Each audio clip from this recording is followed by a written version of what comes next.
significant flooding like we're seeing today in eastern Ontario can also take a big toll on infrastructure. Whether it's roads, bridges or buildings, the damage left behind after river waters recede can be long-lasting.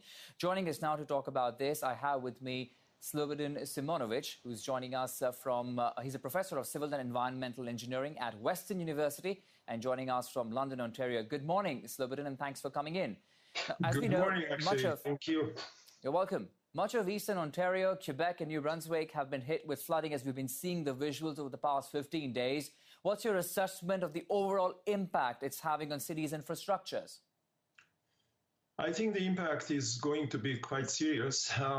We already have a number of examples from this flooding event in Quebec, Belle Falls Dam on Rouge River, and the scare evacuation of all the downstream people, failure of the dike and Saint Martin-sur-le-Lac, and again, inundation of 2,500 homes and 6,500 people.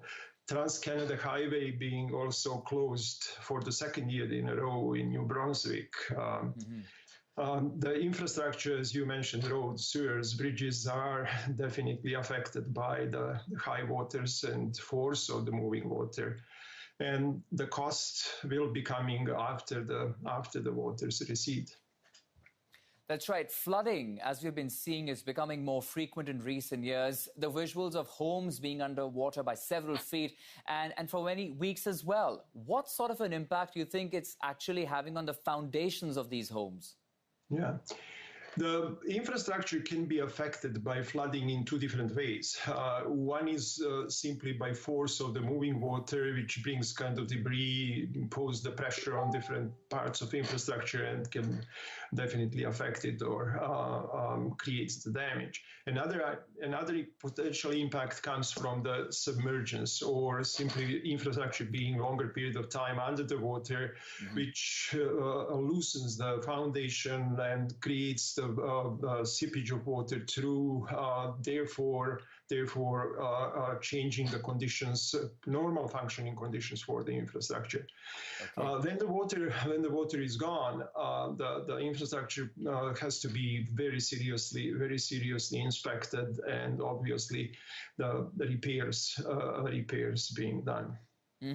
Now, there are flood zones that are earmarked in several of these regions that we have spoken of. But unfortunately, Slobodan, you will agree that that area now seems to be expanding over Ontario, Quebec and New Brunswick. How can one determine this ever-growing expanse?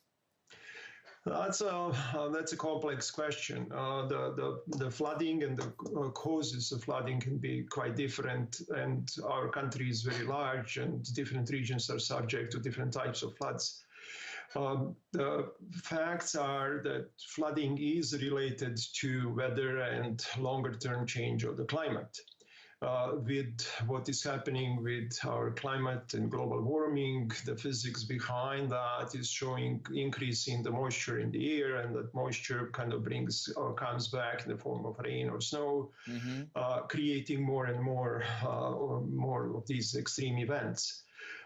The expansion and it's I think it's related directly to change in the intensity, or change in frequency as well as the magnitude of these extreme events.